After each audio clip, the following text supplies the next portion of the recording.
Join me in welcoming Dr. Linda Varisco. Hey, Linda, how you doing? Hi, Steve. Great. Thank you. So glad to have you here with us. Start us off by telling us, and we're going to be talking the whole time about your book, The Girl with the $1 Million Smile. But just tell us a little bit of your background and maybe even where you are and why you have um, treats with you right now. Okay. Hi, everybody. I'm Linda, Dr. Linda, as everybody calls me. I was born in New York, went off to college at Villanova, then became a chiropractor because my mother became paralyzed from a disc problem. Originally, I was going to be an OBGYN. That would have been quite a hoot. And then I went on to chiropractic school in South Carolina, moved to Florida, and started my practice.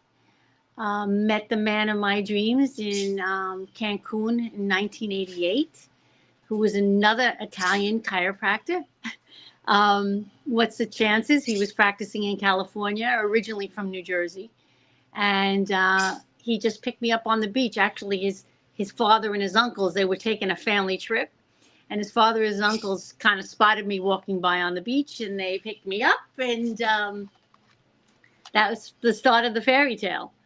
And we dated, and then he moved. He wanted me to move to California. I didn't particularly care for it, and so he decided to pick up his life, sell his practice, and kind of move to Florida. I And love it. that's like the first 28 years in a minute. There's a lot more stuff in there, but Well, this is a really fun book, and it's real and it's raw in some places. And you probably tell us some things that that your mother wouldn't want you to tell. exactly. Or my daddy. Yeah, yeah, we never I want our I kids to kind of know. let it. I actually became naked to the readers. I just let it all hang out. And this is book one of the series. Book two is going to get a lot more raunchy, because a lot of the book one was my childhood and meeting Joseph and so forth. But it was it was fun. I think the book will bring out a lot of emotions. I think when I was going through it with the editor, she said to me, Linda, you made me cry. Or Linda, you made me just laugh out loud. Or Linda, you brought me to a place where I had to really reflect. And I think that's what the readers are gonna do when they read it. I really did not hold anything back. Oh yeah, as I was formatting it a couple of days ago, this weekend basically doing the final format of it, there was a couple of times I even sent a message to Judy and I said, you know, in some places in this book, she's really a good example of what not to do. Yeah, yeah. Definitely. I made a lot of bad mistakes. Well, that's what this place is. It's a learning. Life is learning. Oh You yeah. know, you're gonna have some good times and you're gonna have some bad times, and you're gonna make mistakes. And then you gotta pick yourself up. You're gonna brush yourself off, and you're gonna keep going. What else are you gonna do? Yeah, absolutely.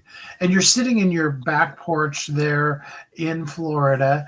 Yes. You have treats in your hand just Yes. in case one of your little friends comes up. How many squirrels do you have hanging around right now? About five of them. Um, five. I rescue orphan squirrels. I get them back to health. Nurse them with a little bottle, and then I release them back into the wild. So if you were walking through my backyard, it wouldn't be uncommon for a squirrel to climb up your leg and be looking for a nut. Or if you have nuts in your pockets, they will raid your pockets.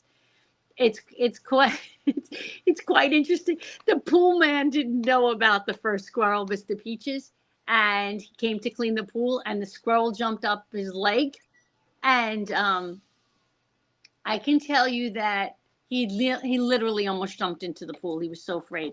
Here's one. Hi, boo boos. Oh, just help yourself. So It's almost like Squirrel Halloween every day. yes, there's always a squirrel, and if I'm not out here, they're at my back door trying to get in for a treat. I They're love it. pretty amazing creatures. Pretty amazing.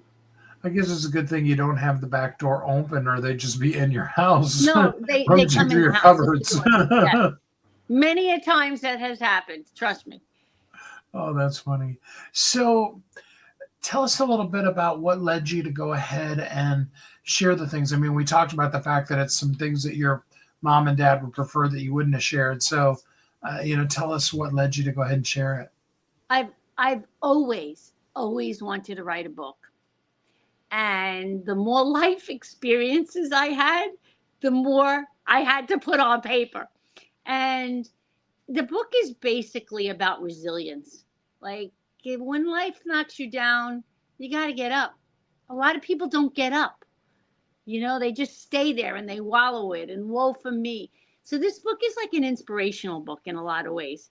Don't do what Linda did, okay? Don't make every mistake that she made. Um, but I put a lot of quotes in there from famous people, and I had to write it. And I remember one day, my daughter said to me, "So, Ma, what do you got to write that's people are going to want to hear?" And I said, "It's a story. It's a story about one person's resilience, and when you make a mistake and you just keep going in life." And the older I got, the more I had to fill the pages. So more life experience, more examples for people. I mean, it could be a movie. The kind of life that I led could be a movie. It really could. I mean, I'm just giving you the basic stuff. I get deeper and deeper in the books, but Oh yeah, it's a lot of fun. And you're totally right. You will laugh. You'll probably cry in spots. If you're a parent, you'll be like, oh, all of those kind of things.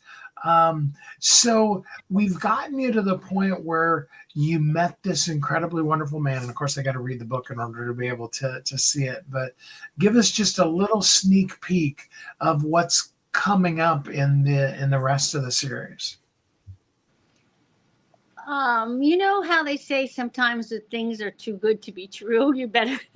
It might have been like that. I mean, he was handsome. He was Italian. He had the same background as I do. I didn't believe him when he came up to me on the beach and he said to me, "What do you do?" I said, "Oh, I'm a chiropractor in South Florida." He goes, "Yeah, so am I. I'm a chiropractor in California." I go, "I really hate when guys lie to me."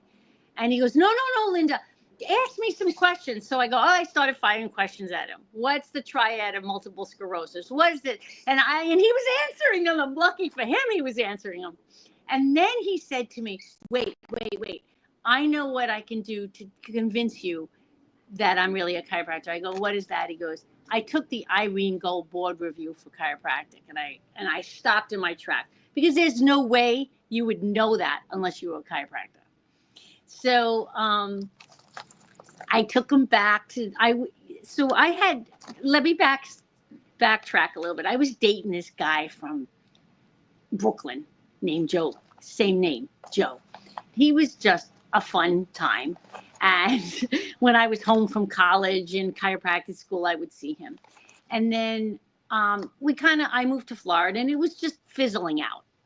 And so I said to my mother, who bought me a timeshare in Mexico, that's why I was there. Because she said to me, "I know you, Linda, you're never going to take vacations, and you're a workaholic," which is very true. "So I'm going to buy you this timeshare, and then you can go on it." Well, I was planning on taking that guy, Joe, and it kind of fizzled. So I took my mom.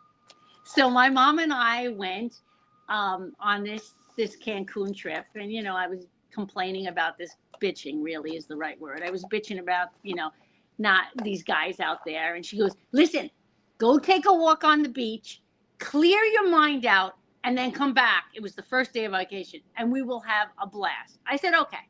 So I was 26 years old at the time with a very beautiful body. And I took a walk in my beautiful black and red bikini. And my father-in-law and his brother-in-law picked me up. I kept walking. On the way back, they wake Joseph up and they said, "You got to come see this girl." So that's when he came and approached me on the way back. And then we had that conversation. So then after this whole thing that he proves to me that he's a chiropractor, I take him back to the hotel where my mom's taking the son, and he offers to buy us a drink. So, I don't know, pina coladas or whatever. He went to the bar, and I looked at my mother and I said, "That's your future son-in-law." And she said to me, "What? How many drinks did you have?" I go, "I didn't have any drinks. This was just, Ma." I looked in his eyes, and this is the one. And that was it. And that started this whirlwind romance. Do I need to go further on it, or? Oh no, I think that's a really good tease for people. They got to read it. There's so many cool things in this, and so much more beauty and devastation that's coming up in the upcoming books as well. So, what piece of advice would you have for a young girl? If you could go back to 25-ish-year-old Linda, and give her the advice that you didn't have then, what would you advise you? How could you explain 40 years of life to a 20-year-old? I mean, they're going to live their life. I feel, let me backtrack. I feel like the phoenix. Does everybody know what the phoenix is? The bird that flies out of the flames of destruction. That is me. And I made the bet. Hold on. We have a little guest here. Plenty. I feel like that was me. I always believe this is the best advice I can give, and I gave it to my own children. When something feels right in your gut, you got to follow it. And when something feels wrong in your gut, you got to follow that too. And there were many times in my life that other people talked me out of my gut. That gut, that thing that you get at the back of your neck, that like the little tentacles come up like, "Oh, I don't trust this person. Oh, I don't like this person. Or this person's great. I'm going to go with," I think that is a very important thing I would tell to a 20-year-old. Listen to your higher self, your gut, and go with it. And if you get that warning, go with that too. Yeah, And that makes sense. it's only when I didn't listen to my gut and other people pushed me into making decisions that I didn't believe were right, that's when I got into the most trouble. Yeah, it's so true. I always say, there's never been a time when I've listened to my gut and I've later said, "Oh man, I wish I wouldn't have listened to my gut. That was just totally wrong." Right. But, there's all those times that you have that you're like, "Oh man, if I just only done what I knew was right to begin with." Oh yeah, totally. All right.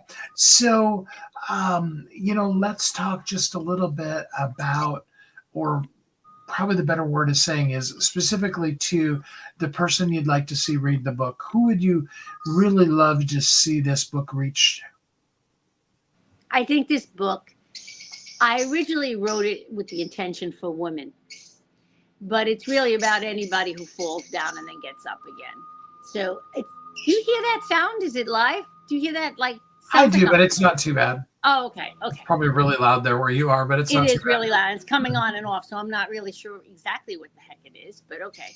So I kind of wrote this book for other women, but as it evolved, I think that any man who wants to have a better understanding of a woman should read this book, and anybody who's ever fallen down in life.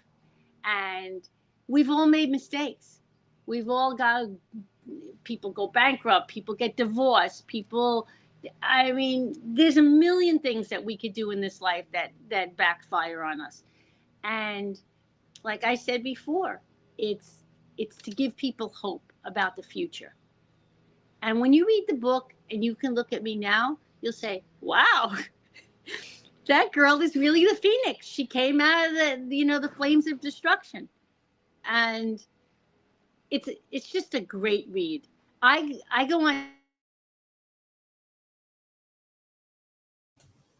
Oops, your audio just went out. Linda, your audio went out. We can't hear you. Technical difficulty. Please stand by. Not sure why, but We'll get Linda back here in just a second. There we go. Okay. I don't know. I lost you for a second.